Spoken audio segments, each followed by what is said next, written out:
Good evening. அனைவருக்கும் மாலை வணக்கம். ஸோ நம்ம ஏற்கனவே சிம்பிளிஃபிகேஷன்ஸ் இதை வந்து பார்த்துட்டு இருக்கோம். ஸோ அதில் வந்து அதோட தொடர்ச்சி இது. இன்னைக்கு நம்ம பார்க்க போகிறது சிம்பிளிஃபிகேஷனில் ஏபிஜிபி அப்படின்னு சொல்லக்கூடியது. ஏபி அப்படின்னா அரித்மேட்டிக் ப்ரோக்ரஷன், அதாவது கூட்டுத்தொடர். ப்ரோக்ரஷன் அப்படின்னா தொடர் அப்படின்னு சொல்லுவாங்க. அதில் கூட்டுத்தொடர் ஃபர்ஸ்ட் பார்க்க போகிறோம், அதுக்கப்புறம் பெருக்குத்தொடர், அப்புறம் அது சார்ந்த கணக்குகள் இதெல்லாம் பார்க்க போகிறோம். Right. What is arithmetic progression? கூட்டுத்தொடர் அப்படின்னா என்ன? கூட்டுத்தொடர் அப்படிங்கிறது, தொடர் அப்படிங்கிறது என்ன? முதல் ஒரு ப்ரோக்ரஷன் அப்படின்னா என்னது? நார்மலா ப்ராக்ரஸ் அப்படின்னா என்ன அர்த்தம்?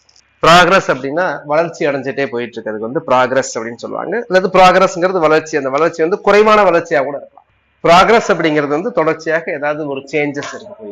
இப்ப நீங்க ஒரு தொடர் அப்படிங்கறது நீங்க பாத்தீங்க அப்படின்னா, ஃபார் எக்ஸாம்பிள் பாருங்க, 1, 5, 8, 15, 25, 17, 18.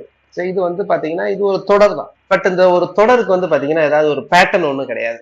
இது கண்டுபிடிக்க முடியாது. அடுத்தது என்ன அப்படிங்கிறது எஸ்டிமேட் பண்றது கஷ்டமாக இருக்கு. அடுத்தது என்ன அப்படிங்கிறது யூகிக்கிறது கஷ்டமாக இருக்கு. இது என்னவா இருக்கலாம் அப்படின்னா, இதெல்லாம் ரேண்டம் சீரீஸா இருக்கும். ஒரு ஃபார் எக்ஸாம்பிள் 1ல இருந்து ஒரு 50 வரைக்கும் ஒரு விளையாட்டு இருக்குன்னு வச்சுக்கோங்களேன். அந்த இதை வந்து ஒரு இதை சுத்துனீங்கன்னா ஏதாவது ஒரு நம்பர் வரும். இப்ப இந்த மாதிரி ஃபர்ஸ்ட் சுத்தும் போது 1 வருது, அப்புறம் 5 வருது, 8, 15, 25, அப்புறம் 17 வருது, 18 வருது, அப்புறம் 7 வரும், 8 வரும். 1ல இருந்து 50க்குள்ள எது வேணாலும் வரும்.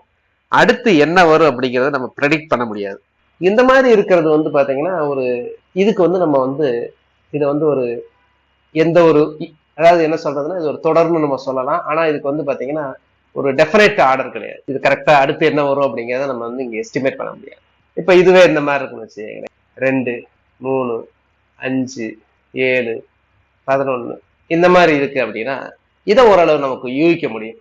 ஓரளவு விவரம் தெரிஞ்சவங்க, கொஞ்சம் படிச்சவங்க யூகிக்க முடியும். என்ன அப்படின்னா இது எல்லாமே set of all prime numbers, இதெல்லாம் பகா எண்கள் அப்படின்னு சொல்லக்கூடிய இது ஒரு தொடர் தான். அப்ப கூட்டுத்தொடர் அப்படிங்கிறது அரித்மேட்டிக், அந்த கூட்டு அப்படிங்கிற வார்த்தை வருது. அப்ப கூட்டுத்தொடர் அப்படிங்கிறது வந்து எப்படி சொல்லலாம் அப்படின்னா, இப்போ ஒரு நம்பர் இருக்குன்னு வச்சுக்கோங்களேன். இப்ப 5, 7, 9, 11, 13 இதை கூட்டுத்தொடர்னு ஏன் சொல்றோம் அப்படின்னா, அடுத்த டேர்ம் எப்படி கிடைக்குது அப்படின்னா முந்தின டேர்மோட 2 கூட்டுறதுனால கிடைக்குது. 5 2 7, 7 2 9, 9 2 11, 13. ஸோ இதுக்கு அடுத்த டேர்ம் மட்டும் கிடையாது, எத்தனை டேர்ம் வேணாலும் கண்டுபிடிக்கும். அதே மாதிரி 15, 12, 9, 6 இதுவும் கூட்டுத்தொடர் தான். ஆனா அது குறைஞ்சிக்கிட்டே வருது. அப்போ இங்க வந்து எந்த நம்பரை கூட்டணும் அப்படின்னா, இங்க வந்து எல்லாத்துலயும் +2 கூட்டணும். +2 ஆட் பண்ணிருக்கேன், 2 ஆட் பண்ணிருக்கேன். இங்க வந்து எதை ஆட் பண்ணிருக்கேன் அப்படின்னா, இங்கேயே நான் ஆட் பண்ணிருக்கேன். ஆனா ஆட் பண்ண நம்பர் என்ன அப்படின்னா -3ன்னு சொல்லக்கூடிய. அப்போ இது எந்த நம்பர் எடுத்துட்டாலும் சரி, இதுல இருக்கக்கூடிய எந்த நம்பர் எடுத்துட்டாலும் எந்த பக்கத்துல இருக்க 2 நம்பருக்கு பொதுவா ஒரு வித்தியாசம் இருக்கும். வித்தியாசம், அந்த வித்தியாசம் வந்து பாத்தீங்கன்னா 2. இங்கேயும் வந்து பாத்தீங்கன்னா பொதுவான வித்தியாசம் இருக்கு, அது -3. இதுல ஏதாவது ஒரு கூட்டுத்தொடர்ல இந்த ஃபர்ஸ்ட் இருக்கிறதுக்கு வந்து முதல் உறுப்பு அப்படின்னு பேர், ஃபர்ஸ்ட் டேர்ம்னு பேர்.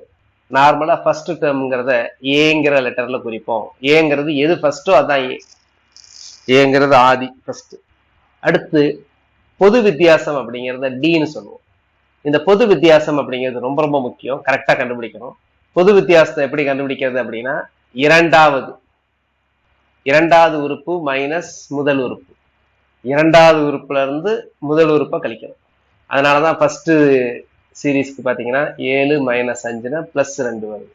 இதே ரெண்டாவது இந்த தொடருக்கு பாருங்க, எப்பவுமே ரெண்டாவது உறுப்புல இருந்து முதல் உறுப்பை கழிக்கணும், அல்லது மூணாவது உறுப்புல இருந்து ரெண்டாவது உறுப்பை கழிக்கணும், அல்லது 4வது உறுப்புல இருந்து 3வது உறுப்பை கழிக்கலாம். எல்லாம் ஒன்னாதான் இருக்கும்.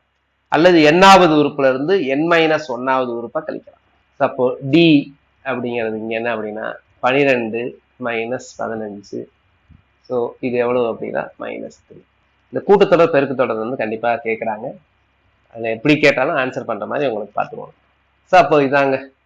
அப்போ ஒரு கூட்டுத்தொடர் எப்படி இருக்கும் அப்படின்னா, முதல் உறுப்பு ஏ நான் சொல்லிட்டேன், ஃபர்ஸ்ட் என்ன இருக்கோ அது ஏ. இப்ப ஜெனரலைஸ் பண்றேன், பொதுவான வடிவம் கண்டுபிடிக்க போறேன். இந்த ஏயோட எதை கூட்டணும் அப்படின்னா டியை கூட்டணும். அப்ப ரெண்டாவது உறுப்பு டி, ஏ பிளஸ் டி. அடுத்து என்ன பண்ணணும், இதோட டியை கூட்டணும். அப்போ ஏ பிளஸ் 2d. அடுத்து வந்து இதோட டியை கூட்டணும், ஏ பிளஸ் 3d.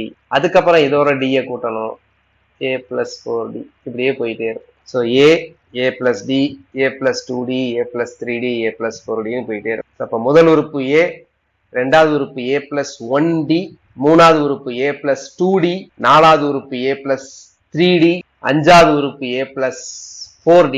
அப்போ என்னாவது உறுப்பு a plus ஒன்னு குறைஞ்சு சொல்றோம்ல n minus 1 into d. அப்ப இதுக்கு பேர் தான் என்னாவது உறுப்பு. என்னாவது இடத்துல என்ன வரும் அப்படிங்கிறது. அப்போ ஏங்கிறது முதல் உறுப்பு, டிங்கிறது பொது வித்தியாசம். டி எப்படி கண்டுபிடிக்கிறது? இரண்டாவது உறுப்பு மைனஸ் முதல் உறுப்பு கண்டுபிடிக்கலாம், அல்லது என்னாவது உறுப்பு மைனஸ் n மைனஸ் ஒன்னாவது உறுப்பு, அல்லது 100வது உறுப்பு மைனஸ் 99வது. டிஎன்ங்கிறது என்னாவது உறுப்பு. இங்கிலீஷ் மீடியத்திலையும் பார்த்தீங்க. அப்ப அந்த டிஎன் அப்படிங்கிற அந்த ஃபார்முலா வந்து ரொம்ப ரொம்ப முக்கியம். டிஎன் அப்படிங்கிற அந்த ஃபார்முலா. ஸோ டிஎன்கிற ஃபார்முலா யூஸ் பண்ணிக்கோங்க, எழுதிக்கங்க. T N is equal to A plus N minus one into D. A plus N minus one into D. ஏதாவது டவுட் இருந்தா கேளுங்க உடனே.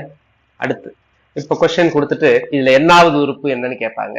அப்போ நீங்க கண்டுபிடிக்கணும் என்னாவது உறுப்பு. ஒரு எக்ஸாம்பிள், என்ற தொடரில்னு சொல்லுவாங்க, அல்லது என்ற கூட்டுத்தொடரில்னு சொல்லுவாங்க. கூட்டுத்தொடர்னு சொல்லிட்டாங்கன்னா பிரச்சனை இல்லை, தொடர்னு சொல்லிட்டாங்கன்னா நீங்களே அதை பார்த்து கண்டுபிடிக்கணும் இது என்ன தொடரு, கூட்டுத்தொடரா அப்படின்ட்டு. அப்ப கூட்டுத்தொடரா பெருக்கு தொடரான்னு பார்த்த உடனே தெரிஞ்சிடும். 8ஓட 8 6 14 20 26. அப்ப பாத்தீங்கன்னா கூட்டுத்தொடர். இந்த தொடரில் 23வது உறுப்பு என்ன? இங்கிலீஷ்ல வந்து பாத்தீங்கன்னா find the 23rd term. Find the 23rd term. இதுல 23வது உறுப்பு என்ன அப்படிங்கிறது தெரியும். கண்டுபிடிக்க பார்க்கலாம். Everyone do, must do. எல்லாமே பேசிக் எல்லாம் சொல்லிட்டேன். ஃபார்முலால அப்ளை பண்ண வேண்டியதுதான். ஃபார்முலா கூட திரும்ப எழுதிடும். நீங்க உங்க நோட்ல எழுதிருப்பீங்க. Tn is equal to a plus n minus 1 into d. இதை பொறுத்த வரைக்கும் நான் சொல்லிடுறேன். இது வந்து a. அப்போ a equal to 8. d நீங்க தான் கண்டுபிடிக்கணும். 23வது உறுப்பு என்ன வருதுன்னு சொல்லுங்க. எவ்வரிவன் மஸ்ட் டூ. தப்பா வந்தாலும் பிரச்சனை இல்லை. தப்பா வந்தீங்கன்னா அப்பதான் நீங்க கத்துக்கிறீங்கன்னு அர்த்தம். நான் அடிக்கடி சொல்லக்கூடியது, உங்களுடைய மேத்ஸ் நோட் ரொம்ப அழகா இருந்துச்சு, அடித்தல் திருத்தல் இல்லாம இருந்துச்சுன்னா நல்லா காப்பி தான் அடிக்கிறீங்கன்னு அர்த்தம். தப்பு வரும். எவ்வளவு பெரிய ஜீனியஸா இருந்தாலும் தப்பு வரும். ராமானுஜமா இருந்தாலும் தப்பு வரும். ட்ரையல் அண்ட் எரர் மெத்தட்ல தான் நிறைய விஷயங்களை வந்து மேத்தமேட்டிஷியனே கத்துக்க முடியும். Very good. எல்லாரும் ஒரே ஆன்சர் டைப் பண்ணிருக்கீங்க.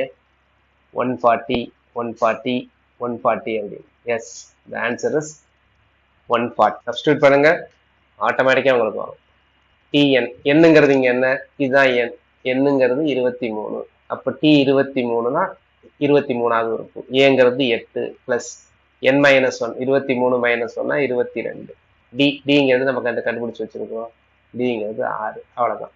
இதை பெருக்கி சுருக்குனீங்கன்னா யூ வில் கெட் 140. இதுல ஏதாவது டவுட் இருந்தா சொல்லுங்க. இன்னொரு ப்ராப்ளம் கண்டுபிடிங்க, போடுங்க. என்ற கூட்டுத்தொடரில் 20வது உறுப்பு என்ன? Find the 20th term. 12 5 minus 2 என்ற கூட்டுத்தொடர். 155 அப்படின்னு சொல்லியிருக்கீங்க, அது தவறு. 145 தவறு. 2-3 பேர் கரெக்டா போட்டிருக்கீங்க. ஏங்கிறது 12. டி எவ்வளவுன்னு சொல்லுங்க சந்தியா, அக்ஷயா. டியை மட்டும் முதல் டைப் பண்ணுங்க. What is D? பாருங்க என்ன மிஸ்டேக் பண்ணீங்கன்னு கண்டுபிடிச்சிங்களா? நிறைய பேருக்கு பாசிட்டிவ்ல எப்படிங்க ஆன்சர் வரும்? பாசிட்டிவ்லயே ஆன்சர் சொல்லியிருக்கீங்க. இது வந்து ஒரு டிக்ரீசிங் சீக்வன்ஸ். அப்ப டிக்ரீசிங் சீக்வன்ஸ் குறைஞ்சிக்கிட்டே இருக்குது அப்படின்னா அப்ப டிங்கிறது +7 போட்டிருக்கீங்கன்னு நினைக்கிறேன். ஸோ டிங்கிறது -7 போட்டா மட்டும்தான் ஆன்சர் வரும். So the answer is -121. -121 தான் ஆன்சர் டிஎனுக்கு. அடுத்து ரொம்ப முக்கியமானது வந்து பாத்தீங்க அப்படின்னா, இப்போ உள்ள நம்ம இது என்ன பார்த்தோம் அப்படின்னா, இது மாதிரி சீரீஸை கொடுத்துட்டு இத்தனாவது டேர்ம் என்னன்னு கேட்பாங்க, 15வது டேர்ம் என்ன, 20வது டேர்ம் என்ன, 30வது டேர்ம் என்னன்னு கேட்பாங்க. அடுத்து வந்து ஒரு உறுப்பை கொடுத்துருவாங்க. இப்போ ஃபார் எக்ஸாம்பிள் 7 10 13 16 இப்படியே போயிட்டே இருக்கு. இப்படியே போயிட்டு இருக்கும்போது இப்போ 7 10 13 16 இப்படியே போயிட்டு இருக்கு. இதுல 67வது உறுப்பு கிடையாது. இது இந்த இடத்துல ஒரு 67ங்கிற ஒரு இடத்துல வரும். இப்போ 4வது உறுப்புங்கிறது 16, 3வது உறுப்புங்கிறது 13. அப்போ 67 எத்தனையாவது உறுப்புன்னு கேட்பாங்க. அப்போ எத்தனையாவது உறுப்பு 67 அல்லது which term is 67 அப்படின்னு கேட்பாங்க. அதாவது 7 10 13 16 என்ற கூட்டுத்தொடரில் எத்தனையாவது உறுப்பு அப்படின்னு கேட்கறாங்கன்னா அங்க இந்த ஃபார்முலா யூஸ் பண்ணணும். அங்க என்ன கண்டுபிடிக்கணும், இது எத்தனையாவது உறுப்புங்கிறது என்ன கண்டுபிடிக்கணும். அப்போ what is n? n formula என்ன அப்படின்னா l minus A by D plus one. இந்த எல்லுங்கிறது புதுசா உங்களுக்கு ஒரு டேர்ம் வந்திருக்கு. இந்த எல்லுங்கிறது லாஸ்ட் டேர்ம். இந்த எல்லுங்கிறது இங்க 67. இதை பொறுத்த வரைக்கும் 67. ஏங்கிறது 7. கண்டுபிடிங்க. இதுல 67 எத்தனையாவது உறுப்பு? Find the value of n. கண்டுபிடிங்க ஃபாஸ்ட். கண்டுபிடிங்க இந்த இதுல இந்த 67 எத்தனையாவது உறுப்பு? which term is 60? Very good. Answer வந்து 21 வரும். Good, great. அடுத்து ரொம்ப முக்கியமானது கூடுதல். இப்போ ஒரு கூட்டுத்தொடர்ல இந்த மாதிரி எண்கள்லாம் இருக்கு. 4, 7, 10, 13 இந்த மாதிரி போயிட்டே இருக்கு. இதுல 64 இப்படி நம்பர் இருக்கு. இப்போ இது எல்லாத்தையும் கூட்டினா என்ன வரும்? இந்த எண் இது எல்லாத்தையும் இந்த எல்லா நம்பரையும் கூட்டணும். 4 + 7 + 10 + 13 இப்படியே போயிட்டு இருக்கு. எது வரைக்கும் கூட்டணும்? 64 வரைக்கும் கூட்டினா என்ன வரும் அப்படிங்கிறதுக்கு இந்த ஃபார்முலா யூஸ் பண்ணணும். ஸோ முதல் எண் உறுப்புகளின் கூடுதல். அப்ப இதுல இருக்கக்கூடிய எண், இப்ப இதை கேட்டாங்க அப்படின்னா எண், இதுல எண்ணுங்கிறது என்னன்னு தெரியல. அப்ப முதல் எண்ணை கண்டுபிடிக்கணும் நீங்க. அப்போ இந்த மாதிரி கொஸ்டின் கேட்கும்போது ரெண்டு ஃபார்முலா யூஸ் பண்ண வேண்டி வரும். முதல் எண்ணு கண்டுபிடிக்கணும். ஏன்னா எல்லா ஃபார்முலாலையும் பாருங்க எண் இருக்கு. அப்போ முதல் எண் உறுப்புகளின் கூடுதலுக்கு ஃபார்முலா என்ன தெரியுங்களா? n/2 × 2a + n - 1 × d. இதுதான் ஃபார்முலா. எனக்கு முதல் உறுப்பும் லாஸ்ட் உறுப்பும் தெரிஞ்சு போச்சுன்னு வச்சுங்களேன். அப்போ ஃபார்முலா என்ன பண்ணலாம் அப்படின்னா n/2 × a + n. இது ரெண்டும் ஒரே ஃபார்முலா தான். இதை யூஸ் பண்ணலாம் அல்லது இதை யூஸ் பண்ணலாம். சில சமயம் உங்களுக்கு கூட்டுத்தொடர்ல என்னன்னு சொல்லிடுவாங்க, ஏயும் எல்லும் கொடுத்துருவாங்க. அப்ப இந்த ஃபார்முலா யூஸ் பண்ணலாம். அப்போ இதை கண்டுபிடிக்க பார்க்கலாம். இந்த இதுக்கு விடை கண்டுபிடிங்க. இது கொஸ்டின். இது இதோடைய கூட்டுத்தொகை எவ்வளவு, கூட்டுத்தொடர் எவ்வளவு. அப்ப என்ன கண்டுபிடிக்கணும்? முதல் எண்ணு கண்டுபிடிக்கணும். ஏன்னா அந்த ஃபார்முலால எண் சப்ஸ்டியூட் பண்ணணும். எண்ணு கிடையாது. எண்ணுக்கு இப்பதான் நான் சொன்னேன் ஒரு ஃபார்முலா n - a/d + 1. அதுக்கப்புறம் நீங்க இதை போட்டுக்கணும். ஒன்னு எல், இந்த செகண்ட் ஃபார்முலா யூஸ் பண்ணிக்கலாம். எல்லுங்கிறது 64 போட்டீங்கன்னா ஆன்சர். ஃபைன். டூ. ஏன் டிஃபரெண்ட் ஆன்சர் வருது? சில பேருக்கு டிஃபரெண்ட் ஆன்சர் வருது. அந்த டிஃபரெண்ட் ஆன்சரே 2-3 பேருக்கு ஒரே ஆன்சர் வருது. தப்பான ஆன்சரே ஒரே ஆன்சர் வருது. அது எப்படி? அப்ப என்ன மிஸ்டேக்ஸ் காமனா பொதுவா பண்ணிருக்கீங்க பார்க்கலாம். ஏ 4, டி 3, எல்லுங்கிறது 64. அப்ப முதல் என்ன பண்ணணும்? First step. இந்த கொஸ்டின் வந்து 30 செகண்ட்ஸ்ல ஆன்சர் பண்ணிடலாம். 2 ஸ்டெப்புங்கிறதெல்லாம் ஒன்றும் கிடையாது, சிம்பிள் தான். ஃபார்முலா என் கண்டுபிடிக்கணும். n = l - a/d + 1. l - a/d + 1. அப்போ பார்த்தீங்கன்னா 60/3 21. என்ன கண்டுபிடிச்சிட்டேன். அப்ப அடுத்து கண்டுபிடிக்கிறது s21. அது என்னது? n/2 a + l. ஏங்கிறது என்னது? 4 + எல்லுங்கிறது எவ்வளவு? 64. அப்ப தெரிஞ்சு 68 வரும். 68 2ஆல அடிச்சிங்கன்னா 34 வரும். அப்ப ஆன்சர் என்னதுன்னா 21 × 34. இது என்னவோ அதான ஆன்சர். ஒரு நாள் 4, 4 2 8, 8 3 11க்கு 1, மீதி 1, 3 2 6 1 7. ஸோ ஆன்சர் வந்து 714. சில பேருக்கு தப்பா வந்திருக்குல்ல, ஏன் தப்பா வந்ததுன்னு சொல்லுங்க. என்ன மிஸ்டேக் நீங்க பண்ணீங்கன்னு டைப் பண்ணுங்க. ஸோ தட் அந்த மிஸ்டேக்ஸை மற்றவங்க பண்ணியிருப்பாங்க, அதை திரும்ப பண்ண மாட்டாங்க, நீங்களும் திரும்ப பண்ண மாட்டீங்க. ஏன் தப்பு பண்ணீங்க? கால்குலேஷன் மிஸ்டேக்கா, இல்ல ஏதாவது ஃபார்முலாவை தப்பா எழுதிட்டீங்களா? அதுல சில பேருக்கு தப்பான ஆன்சரே ஏன்னா நீங்க எல்லாம் ஆன்லைன்ல அங்கங்க வேற வேற இடத்துல இருந்து அட்டன் பண்ணிக்கிட்டு இருக்கீங்க. அது எப்படி தப்பான ஆன்சரே தப்பா வருது? கால்குலேஷன் மிஸ்டேக்ஸ் அப்படி வர்றதுக்கு டவுட் ஆச்சு. ஒரே ஆன்சரே 2-3 பேருக்கு ஒரே ஆன்சர் வந்திருக்கே, தப்பான ஆன்சர் எப்படி? Okay, I compared it with previous series sir. Okay, so நீங்க okay okay so value of என்ன வந்து வேற ரெண்டு ப்ராப்ளத்தை கம்பைன் பண்ணிட்டீங்க. ஓகே, அது மாதிரிதான் இது வந்து பாத்தீங்கன்னா நிறைய பேர் பண்ணக்கூடிய ஒரு கேர்லெஸ் மிஸ்டேக் என்ன அப்படின்னா, எக்ஸாம்ஸ்ல பண்ணக்கூடிய ரொம்ப முக்கியமானது. எப்பவுமே எக்ஸாம்ஸ்ங்கிறத பொறுத்த வரைக்கும் பாத்தீங்கன்னா ஒவ்வொரு கொஸ்டின்ஸுமே இண்டிபெண்டா தனித்து வந்தது. சில கொஸ்டின்ஸ் மட்டும்தான் வந்து பாத்தீங்கன்னா 2 கொஸ்டின்ஸ்க்கு சேர்ந்து ஒரு இன்ஃபர்மேஷன்ஸ் கொடுத்துருப்பாங்க. மற்றபடி எல்லாமே ஒரு கொஸ்டின் 7வது கொஸ்டின் ஜிகேல பண்றீங்க இல்ல தமிழ்ல பண்றீங்கன்னா அது அவ்வளவுதான். அதுக்கு அடுத்த கொஸ்டினுக்கு அந்த கொஸ்டினுக்கு சம்பந்தம் கிடையாது. ஆனா நம்ம அந்த கொஸ்டின்ல இருக்க கான்செப்ட், அந்த கொஸ்டின்ல இருக்க வேல்யூவே எடுத்துட்டு அடுத்த கொஸ்டின்ஸ்க்கு வருவோம். அது தப்பு.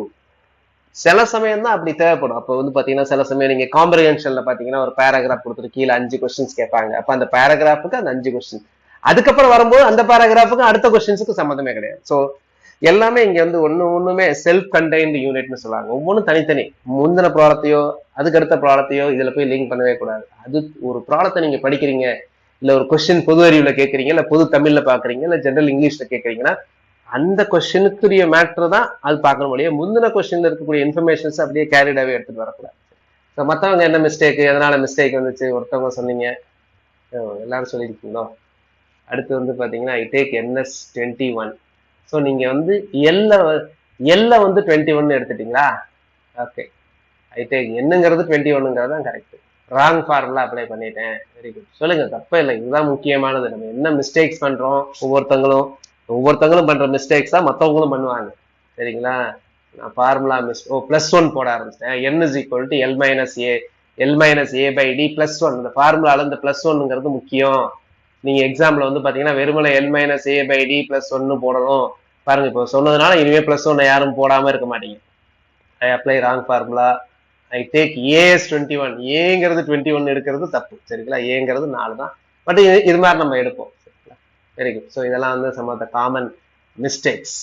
ஸோ இந்த மாதிரி மிஸ்டேக்ஸை பண்ணாங்க. சிம்பிளான கொஸ்டின். நீங்க நிறைய பேர் நீங்க ஒண்ணுங்க, மேத்ஸை பொறுத்த வரைக்கும் 25 கொஸ்டின்ஸ்க்கு 24 25 பண்ணலாம். நீங்களா நினைச்சு நீங்களா என்னன்னே தப்பு பண்ணாதான் ரொம்ப பாய். மற்றபடி நீங்க நல்ல கான்செப்ட் எல்லா டாபிக்ஸும் கத்துக்கிட்டீங்கன்னா இருக்கிறதுல யூனிட்ஸ்லயே வந்து பாத்தீங்கன்னா கம்மியா இருக்கிற இது வந்து பாத்தீங்கன்னா 10th யூனிட் தான், ஜெனரல் மென்டல் எபிலிட்டி தான். முழு மதிப்பெண் எடுக்கக்கூடியது அது மட்டும் தான். மற்றதெல்லாம் நீங்க முழு மதிப்பெல்லாம் எடுக்கிறது கஷ்டம். சரிங்களா? ஸோ இது வந்து எண் உறுப்புகளின் கூடுதல் அப்படிங்கிறதுக்கு இது ஃபார்முலா பார்த்தோம். அடுத்து, if 3 numbers are in AP, then they take them as A minus D, A plus D. 3 எண்கள் ஒரு கூட்டுத்தொடரில் இருந்தால் அவர்களை A minus D, A plus D அப்படிங்கிறத ஞாபகம் வச்சுக்கோங்க. இதை நான் பின்னாடி ப்ராப்ளம்ஸ் உங்களுக்கு பார்க்கும்போது அதை உங்களுக்கு எக்ஸ்பிளைன் பண்றேன். இதே மாதிரி 3 நண்பர்கள், 3 எண்கள், அதுக்கப்புறம் 4 எண்கள் அப்படின்னு இருந்ததுன்னா எந்த மாதிரி எடுக்கணும் அப்படிங்கிறத நம்ம பார்ப்போம். இப்போ நம்ம பெருக்குத்தொடர் முடிச்சுட்டு அதுக்கப்புறம் நம்ம நிறைய ஃபுல்லா ப்ராப்ளம்ஸ் தான், simplification, different types of problems. அதுக்கப்புறம் சர்ட்ஸ்னு ஒரு டாபிக் இருக்கு. இதெல்லாம் சிம்பிளிஃபிகேஷன்ஸா இருக்கக்கூடிய சிம்பிளிஃபிகேஷன் நம்ம டீட்டெயில்டா பார்க்க போறோம். ஒவ்வொரு டாபிக்ஸுமே ஒவ்வொரு சாப்டருமே டீட்டெயில்டா பார்க்க போறோம். சரிங்களா? ஸோ இது வந்து வகுப்பு வந்து டெய்லி உண்டு. அடுத்து கூட்டுத்தொடர் மாதிரியே பெருக்குத்தொடர். கூட்டுத்தொடரில் எப்படி ஒவ்வொரு உறுப்பும் அதற்கு முந்திர உள்ள நம்பரை கூட்டி கூட்டி கூட்டி வந்ததோ, இது ஒவ்வொரு உறுப்பும் முந்திர உள்ள நம்பரை பெருக்கி பெருக்கி பெருக்கி வரும். சரிங்களா? அதுக்கு பேர் தான் பெருக்குத்தொடர். ஒரு பெருக்குத்தொடருக்கு எக்ஸாம்பிள் சொல்றது அப்படின்னா 1 2ஆல பெருக்குங்க 2, 2 2ஆல பெருக்குங்க 4, 4 2ஆல பெருக்குங்க 8, 8 2ஆல பெருக்குங்க 16, 16 2ஆல பெருக்குங்க 32, இப்படியே போயிட்டே இருக்கும். இது வந்து பாத்தீங்கன்னா ஜியாமெட்ரிக் ப்ரோக்ரஷன், பெருக்குத்தொடர். இங்கேயும் அதே மாதிரிதான். ஏங்கிறது முதல் உறுப்பு, இங்க 1. இங்க காமன் ரேஷியோன்னு சொல்லுவோம், ஆர்னு சொல்லுவோம். காமன் ரேஷியோங்கிறது என்ன அப்படின்னா இரண்டாவது உறுப்பு டிவைடட் பை முதல் உறுப்பு. அங்க கழிச்சோம், இங்க வகுக்கிறோம். அதே மாதிரி மூன்றாவது உறுப்பு டிவைடட் பை இரண்டாவது உறுப்பு, எது வேணாலும் சொல்லலாம். இப்போ இதை பொறுத்த வரைக்கும் 2வது உறுப்பு பை 1ன்னு சொல்லலாம், அல்லது 3வது உறுப்பு பை 2வது உறுப்புன்னு சொல்லலாம், அல்லது 4வது உறுப்பு பை 3வது உறுப்புன்னு சொல்லலாம். ஸோ ஆன்சர் வந்து 2. அப்போ ஒரு பெருக்குத்தொடர் எப்படி இருக்கும்? பொதுவான பெருக்குத்தொடர் எப்படி இருக்கும்? முதல் உறுப்பு ஏன்னு இருக்கும், அப்ப 2வது உறுப்பு 6 வச்சு பெருக்கிற மாதிரி இருக்கும், 3வது உறுப்பு திரும்ப 6 வச்சு பெருக்கிற மாதிரி இருக்கும். அப்ப AR³ AR⁴ போயிட்டே இருக்கு. முதல் உறுப்பு A, 2வது உறுப்பு AR, 3வது உறுப்பு AR², 4வது உறுப்பு AR⁴, 5வது உறுப்பு AR⁴ அப்படின்னு. What is nth term? என்னாவது உறுப்பு என்ன? A into R⁴n−1. ரொம்ப முக்கியமானது, இதை நோட் பண்ணிக்கோங்க. ஏதாவது டவுட் இருந்ததுன்னா கேளுங்க. எந்த ஸ்டேஜ்லையும் சின்ன சின்ன டவுட்டா இருந்தாலும், பேசிக் டவுட்டா இருந்தாலும் கேளுங்க. ஆன்லைன்ல இருக்கிறதுனால நீங்க கேட்கலாம், டவுட்ஸ் தப்பே கிடையாது. நேரடி வகுப்புனா தான் கொஞ்சம் யோசிப்பீங்க. என்ன டவுட் திரும்ப சொல்லுங்க சார்னு கூட சொல்லுங்க, ஒன்றும் பிரச்சனை இல்லை. ஸோ ஆறுங்கிறது 2வது உறுப்பு பை முதல் உறுப்பு, அல்லது என்னாவது உறுப்பு பை n−1வது உறுப்பு டிவைட் பண்றோம். அதனாலதான் இதுக்கு பேர் காமன் ரேஷியோன்னு சொல்லுவோம், பொது விகிதம்னு பேர். ஆறுக்கு பேரு பொது விகிதம். ஸோ இப்போ what is the formula for Tn? Tn is equal to A into R⁴n−1. என்ற தொடரில் 12வது உறுப்பு என்ன? என்ற தொடரில் 12வது உறுப்பு என்ன? சொல்லுங்க. Find the 12th term of the sequence 1 2 4 8. Find T12. இதே மேல ஃபார்முலா இருக்கு பாருங்க, A into R⁴n−1 is the formula. Very good. எல்லாரும் கரெக்டான ஆன்சர் வந்திருக்கு. நீங்களே கால்குலேட் பண்ணுங்க. This is 2000. 2048 கரெக்டா அப்படிங்கறத செக் பண்ணிடலாமா? What is A? ஏங்கிறது 1 இன்ட்டு ஆறுங்கிறது என்னது 2. 12வது உறுப்பு கேட்டிருக்கேன். அப்போ 12 மைனஸ் 1 11. நமக்கு தெரியும் 2 power 10ங்கிறதெல்லாம் கம்ப்யூட்டர் நம்பர், கண்டிப்பா தெரியணும். 2 power 10ல மனப்பாடமா தெரியணும். 1024 இதெல்லாம் மனப்பாடமா தெரியணும், முன்கூட்டியே தெரியணும், பெருகிட்டுலாம் இருக்கக்கூடாது. சில விஷயங்கள் நான் ஏற்கனவே சொன்னேன், ஃபார்முலாஸ் எல்லாம் மனப்பாடம் பண்ணணும், சில டேபிள்ஸ் எல்லாம் மனப்பாடம் பண்ணணும் அப்படிங்கிற மாதிரி. அப்போ 2 power 10ங்கிறது 1024. அப்ப இதோட 2 கூட்டினீங்கன்னா 2048ங்கிறது ஆன்சர். Very good. அடுத்து இங்க அதே மாதிரி சம்மேஷன் கூட்டம்ல, இங்க பெருக்கு தொடர்ல இருக்கக்கூடிய உறுப்புகள்லாம் கூட்டுறதுக்கு என்ன ஃபார்முலா அப்படின்னா Sn is equal to, very important, note the formula, a into r power n minus 1, மேல கிடையாது, n minus 1 கிடையாது, r power n அதுக்கப்புறம் minus 1 by r minus 1. சில சமயம் இது வந்து 1 minus rன்னு அப்படி எழுதணும்னு அவசியம் கிடையாது, எப்பவுமே எழுதிக்கலாம். அது r less than 1 r greater than 1 தேவையில்லை. r power n minus 1 by r minus 1. r less than 1 greater than 1 இருந்தாலும் மைனஸ் மைனஸ் இருந்தாலும் அடிபட்டு போகும். So this is very important. அதே மாதிரி இங்க எக்ஸாம்ல அடிக்கடி கேட்கக்கூடியது வந்து பாத்தீங்கன்னா அந்த முடிவிலி தொடர் கேட்பாங்க. முடிவிலா தொடர், sum of infinite terms of G. Infinite டேர்ம்ஸ்க்குரிய ஜிபிக்கு எப்படி சார் பண்றது? அதுக்கு வந்து பாத்தீங்கன்னா இன்ஃபைனைட் டேர்ம்ஸ் என்ன கண்டிஷன் இருக்கணும் அப்படின்னா, அந்த ஆர் இருக்குல்ல, அந்த மாடுலஸ் ஆர், அந்த காமன் ரேஷியோ வந்து 1 விட கம்மியா இருக்கணும். இப்படின்னா என்ன அர்த்தம்? இதுக்கு பேர் மாடுலஸ். அப்படின்னா என்ன அர்த்தம் அப்படின்னா, அது 1 விட கம்மியா இருக்கணும், பிளஸ் 1 விட கம்மியா இருக்கணும், மைனஸ் 1 விட அதிகமாக இருக்கணும். So therefore S infinity formula என்ன அப்படின்னா a by 1 minus r. வேற ரொம்ப ரொம்ப முக்கியமான ஃபார்முலா. எடுத்தோடனே எல்லாத்துக்கும் யூஸ் பண்ணிடக்கூடாது. எல்லா இன்ஃபைனைட் டேர்ம்ஸையும் அப்படியே நீங்க ஆட் பண்றதுக்கு இந்த ஃபார்முலா யூஸ் பண்ணக்கூடாது. அந்த இன்ஃபைனைட் டேர்ம்ஸ் வந்து ஆர், அந்த ஆரோட மதிப்பு இருக்குல்ல, பொது விகிதத்தோட மதிப்பு வந்து மைனஸ் 1க்கும் பிளஸ் 1க்கும் நடுவில் இருந்தா மட்டும்தான் பண்ண முடியும். அப்பதான் அந்த அந்த அந்த சீக்வன்ஸ் இருக்குல்ல, அது வந்து கன்வர்ஜ் ஆகும், இல்லைன்னா டைவர்ஜ் ஆகும். ஆறு வந்து 1 விட பெருசா இருந்துச்சுன்னா எஸ் இன்ஃபினிட்டி இஸ் இன்ஃபினிட்டி. அது மாதிரி நல்லா புரிஞ்சுக்கோங்க. கூட்டுத்தொடர்ல எப்பவுமே எஸ் இன்ஃபினிட்டி கண்டுபிடிச்சிங்கன்னா அது பிளஸ் இன்ஃபினிட்டியா இருக்கும், இல்லைன்னா மைனஸ் இன்ஃபினிட்டியா இருக்கும். கூட்டுத்தொடர்ல எப்பவுமே வந்து கம்மியாகாது. பெருக்கு தொடர்ல தான் மதிப்பு கம்மியாகும். எப்ப கம்மியாகும்? ஆறு வந்து இதா. அதாவது பெருக்கு தொடரை பொறுத்த வரைக்கும் என்னதுன்னா, நம்பர்லாம் பெருசாகிட்டே போயிட்டே இருக்கும். நம்பர்லாம் பெருசாகிட்டே போயிட்டு, ரொம்ப பெருசாகிட்டு போயிட்டு இருக்கும். அதே மாதிரி சிறுசாச்சுன்னு வச்சுங்களே, ரொம்ப ரொம்ப ரொம்ப சிறுசாகிட்டே போயிட்டு இருக்கும். அதான் அந்த பியூட்டி ஆஃப் ஜியாமெட்ரிக் ப்ரோக்ரஷன். எவ்வளவு சின்னதா போகும் அப்படின்னா ரொம்ப ரொம்ப சின்னதா போகும். இப்போ ஒரு எக்ஸாம்பிளே உங்களுக்கு சொல்றேன் பாருங்க. இப்போ இந்த இதை வச்சு நம்ம ஒரு கணக்கு போடுவோம். 9 + 3 + 1 + 1/3 இப்படி புள்ளி வச்சா இன்ஃபினிட்டியா இருக்கும். கொஸ்டின் இவ்வளவுதான். இதான் கொஸ்டின். Find the value. அப்ப நமக்கு என்ன தெரியுது? இதுல இது பெருக்கு தொடர்னு கண்டுபிடிச்சிட்டோம். எல்லாத்தையும் எதை வச்சு பெருக்கி இருக்கிறோம்? அங்க எப்படி கூட்டுத்தொடர்ல நெகட்டிவாவும் குறைஞ்சா நெகட்டிவ் வருமோ, அது மாதிரி இங்க வந்து பாத்தீங்கன்னா பெருக்கிற நம்பரே வந்து பாத்தீங்கன்னா பிராக்ஷன்லையும் பெருக்கி இருக்கும். இங்க பாருங்க, ஏங்கிறது 9. What is D? டிங்கிறது என்ன சொல்லியிருக்கோம்? 2வது டேர்ம் முதல் டேர்மால வகுக்கிறோம்னு சொல்லியிருக்கோம். அப்போ ஆன்சர் என்ன வரும்? டிங்கிறது இங்க பாருங்க 1/3 வரும். 1/3ங்கிறது லெஸ் தேன் 1. அப்போ நான் எஸ் இன்ஃபினிட்டி கண்டுபிடிக்கலாம். எஸ் இன்ஃபினிட்டி, ஏன்னா இன்ஃபினிட்டி தான் கேட்குது, புள்ளி வச்சுதான் கேட்கிறேன். a by 1 minus r. What is the value? கண்டுபிடிங்க. 99% முடிச்சிட்டேன். எவ்வளவு வருது ஆன்சர் சொல்லுங்க? a by 1 minus 1/3. அப்போ 9 by 1 minus 1/3ங்கிறது என்னதுன்னா 2/3. அப்போ மேல போகுதா 27/2. அப்போ ஆன்சர் என்னன்னா 27/2 என்னது? 13. 13.5 எல்லாருக்கும் தெரியும். 13.5. அப்ப இதுல பாருங்களேன், ஒரு இன்ட்ரெஸ்டிங்கா இருக்கும். என்ன இன்ட்ரெஸ்டிங்கா இருக்கும் அப்படின்னா, அங்க பாருங்க, நல்லா புரிஞ்சுக்கோங்க.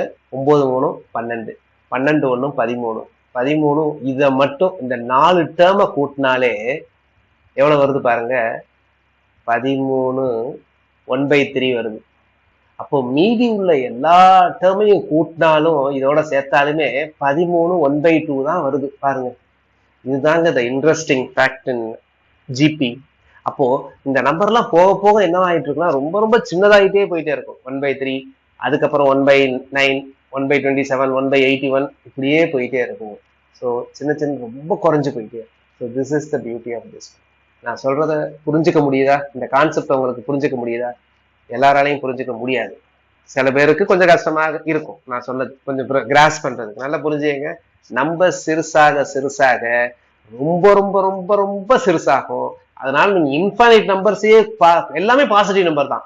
எல்லா பாசிட்டிவ் நம்பரையும் நான் கூட்டினா கூட எனக்கு இன்ஃபைனைட் நம்பரை கூட்டினாலும் கொஞ்சம் தான் கூடுது பாருங்க. 13 1/2 தான் கூடுது. இதை நீங்க புரியணும்னா இன்னொரு ஒரு இது பண்றேன். இங்க பாருங்க, இது ஒரு கோடு இருக்கு. நீங்க ஒரு 100 மீட்டருக்கு முன்னாடி நிக்கிறீங்க. 100 மீட்டருக்கு முன்னாடி நிக்கிறீங்க. இங்க நிக்கிறீங்க. நல்லா புரிஞ்சுக்கோங்க இந்த கொஸ்டினை. புரிஞ்சுக்கிட்டு கரெக்டா ஆன்சர் பண்ணுங்க. ஒரு கோடு இருக்கு, இந்த லைன். நீங்க லைனுக்கு முன்னாடி 100 மீட்டருக்கு முன்னாடி நிக்கிறீங்க.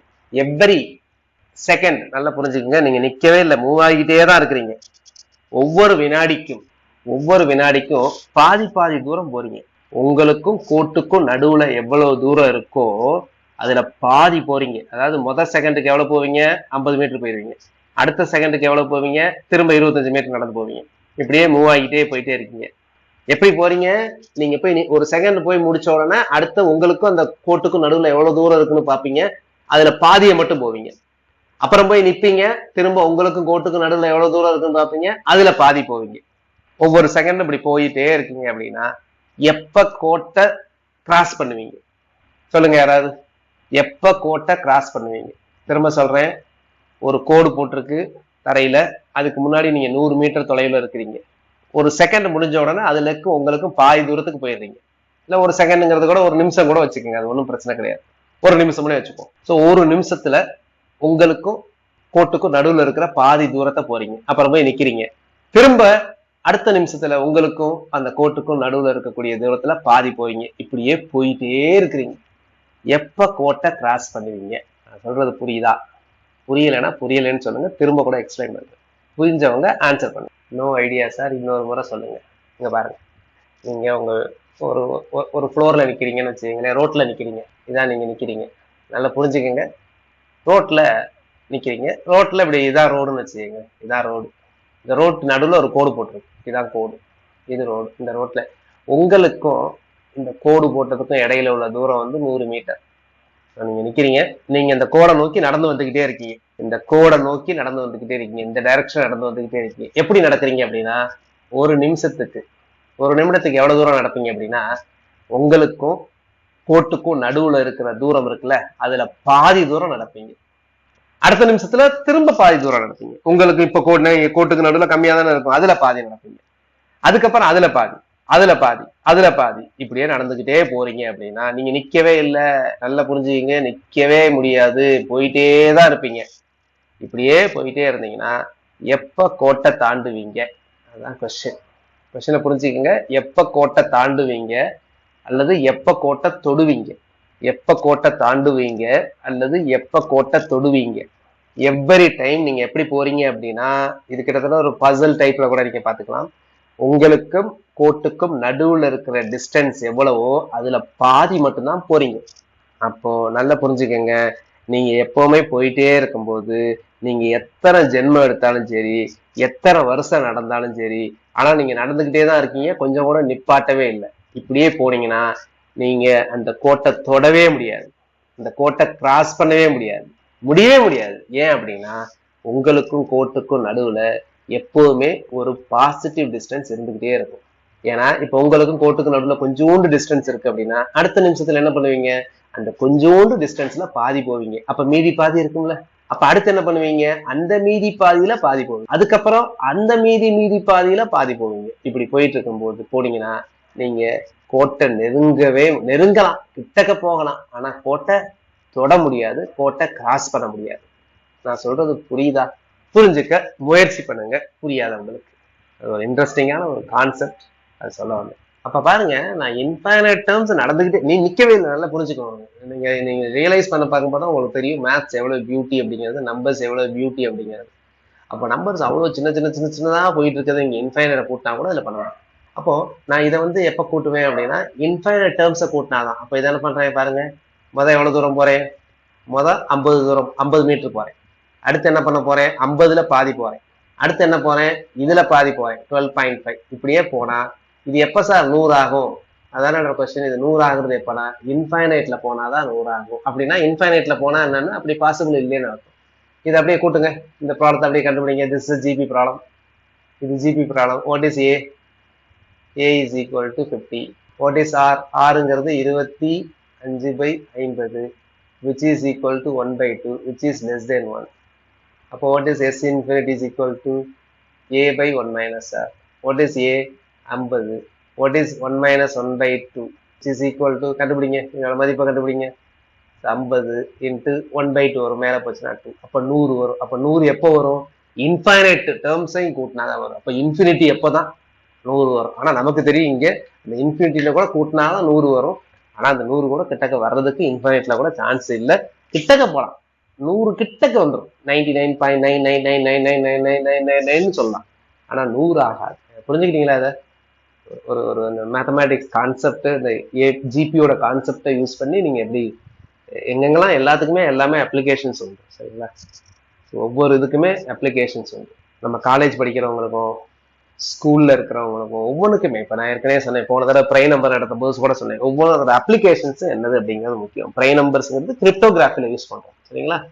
நம்ம பேங்கிங் டிரான்சாக்ஷன், செக்யூர்டு டிரான்சாக்ஷன்ஸ் நடத்துது, எங்கெங்கெல்லாம் நடக்குது, என் டு என் என்கிரிப்டான்னு சொல்றாங்களா, வாட்ஸ்அப்ல அனுப்புற மெசேஜ், அங்கெல்லாம் நம்ம வந்து என்ன பண்றோம் அப்படின்னா நம்ம இந்த ப்ரை நம்பர்ஸ் கான்செப்டை தான் யூஸ் பண்றோம். பெரிய ப்ரை நம்பர் வச்சிருப்பாங்க. ஸோ அந்த ப்ரை நம்பரை வந்து கண்டுபிடிக்கிறதுக்கு அந்த ப்ரை நம்பர் என்ன அப்படின்னு கண்டுபிடிக்கிறது, ஒரு ப்ரை நம்பரை இன்னொரு ப்ரை நம்பரை பெருக்கி ஆன்சர் வச்சிருப்பாங்க. அதோட அப்போ ஒரு ஹேக்கர் வர்றாரு. ஒரு ஹேக்கர் வந்து அந்த நம்பரை கண்டுபிடிக்கிறதுக்கு வந்து கிட்டத்தட்ட ஒரு பெரிய ப்ரை நம்பர் வச்சுட்டாங்க அப்படின்னா அவர் இந்த வகையில வந்து அந்த ஃபேக்டர்ஸ் எல்லாம் வந்து கம்ப்யூட்டர் யூஸ் பண்ணாலும் கிட்டத்தட்ட 10 வருஷம் 15 வருஷம் ஆகும் அந்த ஃபேக்டரை கண்டுபிடிக்கிறது, ரேண்டமா கண்டுபிடிக்கும் போது. ஸோ அப்போ அதுதான் வந்து செக்யூரிட்டிஸ். ஸோ அப்போ வந்து ஹேக்கர் வந்து நார்மலா பண்ண முடியாத அளவுக்கு வைப்பாங்க. ஸோ அதுக்கு தான் அந்த ப்ரை நம்பர் அப்படிங்கிறதெல்லாம் நம்ம யூஸ் பண்ணணும். ஒவ்வொன்றுமே இட் ஹாஸ் அன் அப்ளிகேஷன். எல்லாமே அப்ளிகேஷன்ஸ் இருக்கு. நம்ம காலேஜில் படிக்கிற இன்டகிரேஷன், டிஃபரன்சியேஷன், ஒவ்வொன்றுமே அப்ளிகேஷன்ஸ். உங்களை அந்த இன்டகிரேஷன்லேயே நீங்கள் பார்த்தீங்கன்னா ட்ரிபிள் இன்டகிரல்னு படிச்சிருப்பீங்க. இன்ஜினியரிங் ஸ்டூடெண்ட்ஸ் எல்லாம் படிச்சிருப்பீங்க. Triple integral, Green's theorem, Stokes தியரம்லாம் வந்திருக்கும். இல்ல 2 இன்டகிரேஷன், ஒரு இன்டகிரேஷன் போட்டீங்கன்னா ஏரியா கண்டுபிடிக்கும், டபுள் இன்டகிரேஷன் போட்டீங்கன்னா அந்த சர்ஃபேஸ் ஏரியா கண்டுபிடிக்கும், ட்ரிபிள் இன்டகிரல்னா வால்யூம். ஃபார்முலாலாம் எப்படி கண்டுபிடிச்சாங்க? இன்டகிரேஷன் வச்சு தான் ஃபார்முலா கண்டுபிடிப்பாங்க. நீங்க இப்போ வந்து பைஆர் ஸ்கொயர், இப்போ காலேஜ்ல என்னென்னலாம் பண்ணுவாங்க அப்படின்னா இங்க இருக்கக்கூடிய நீங்க ஃபார்முலாவுக்கெல்லாம் ப்ரூஃப் பண்றதுதான் காலேஜ்ல படிக்கிறோம். ஏரியா ஆஃப் ஏ சர்க்கிள், ஒரு வட்டத்தின் பரப்பு என்ன ஃபார்முலா? Pi r square. எப்படி பைஆர் ஸ்கொயர் வந்துச்சு அப்படின்னு கண்டுபிடிக்க வந்துறீங்களா? அதுதான் என்ன காலேஜ்ல வந்து டபுள் இன்டகிரல் போட்டு கண்டுபிடிக்கும். What is the volume of a sphere?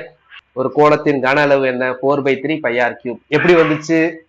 அதுக்கு நாங்க ஃபார்முலா, அதுக்கு ட்ரிபிள் இன்டகிரல் யூஸ் பண்ணி கண்டுபிடிக்கும். ஸோ ஒவ்வொன்றுமே அதோட அப்ளிகேஷன்ஸ் இருக்கு. அதனால நான் எழுதிக்கிட்டு இருக்கேன், என்ன புக்கு கம்ப்ளீட் ஆகலை, அது கொஞ்சம் லேட் ஆகும். கொஞ்சமா especially school students and college students எல்லாருக்குமே, யாரெல்லாம் மேத்ஸ் படிக்கிறீங்களா, அதாவது நம்ம மேத்ஸ் படிக்கிற ஒவ்வொரு டாப்பிக்கும் எங்க ரியல் டைம் அப்ளை பண்றோம், எதுக்கு படிக்கிறோம் அப்படிங்கிறதுக்காக ஒரு புத்தகம் எழுதிக்கிட்டு, சும்மா சின்ன புக்கம் தான். ஏதாவது மேத்ஸ் படிக்கிறோம், இதெல்லாம் எதுக்கே தேவையில்லாம படிக்கிறோம் அப்படின்னு யாரும் ஃபீல் பண்ணக்கூடாது. the language of the universe is mathematics. இந்த யூனிவர்ஸ் எப்படி இயங்குது அப்படிங்கிறது பிசிக்ஸ் பேஸ் பண்ணி. பிசிக்ஸ்ன்றதே மேத்ஸ் தான், மேத்ஸ் இல்லாம பிசிக்ஸே கிடையாது. Okay, right. ஸோ இந்த ஃபார்முலா அதே மாதிரி இங்க வந்து பாத்தீங்கன்னா 3 எண்களின் பெருக்கு தொடர் வந்து அதை எப்படி எடுக்கும்? A/R AARன்னு எடுங்க அப்படின்னு சொல்லியிருக்கேன். இது என்ன அப்படிங்கிறது நம்ம ப்ராப்ளத்துல உங்களுக்கு எக்ஸ்பிளைன் பண்றேன், அப்ப புரியும். இப்போ நான் ஜஸ்ட் நோட் பண்ணிக்கோங்க. 3 எண்களை வச்சு கேட்பாங்க. 3 எண்களை வச்சு அதனுடைய இது என்ன பெருக்குனா எவ்வளவு வரும் அப்படின்னு கேட்பாங்க. அப்படின்னா find the value of A, find the value of R அப்படின்னு கேட்பாங்க. ஸோ அப்போ நம்ம யூஸ் பண்ணக்கூடிய 4 எண்கள்னா என்னது, 5 எண்களுக்கு எப்படி இருக்கும்? இது வரைக்கும் பார்த்ததுல ஏதாவது டவுட் இருக்கா? இதனுடைய தொடர்ச்சியை நாளைய வகுப்புல பார்க்கலாம். சேம் லிங்க் யூஸ் பண்ணிக்கோங்க. கணித வகுப்பு தினசரி நடக்கும், லைவ் இல்லைன்னா ரெக்கார்டிங்கும் நீங்க பார்த்துக்கலாம், ஆப் மூலமா பார்த்துக்கலாம். 1-2 வகுப்புகள் வந்து பார்த்தீங்கன்னா இதுலேயே இருக்கும், யூடியூப்ல இருக்கும் மாடலுக்காக. மற்றபடி எல்லா வகுப்புகளும் யூடியூப்ல இருக்காது. ஸோ நாமினல் ஃபீ தான் live as well as recorded வகுப்புகளுக்கு. இந்த நம்பரை சேவ் பண்ணிட்டு ஒரு வாட்ஸ்அப் மெசேஜ் அனுப்பும். நன்றி, நாளைக்கு வகுப்புல பார்க்கலாம்.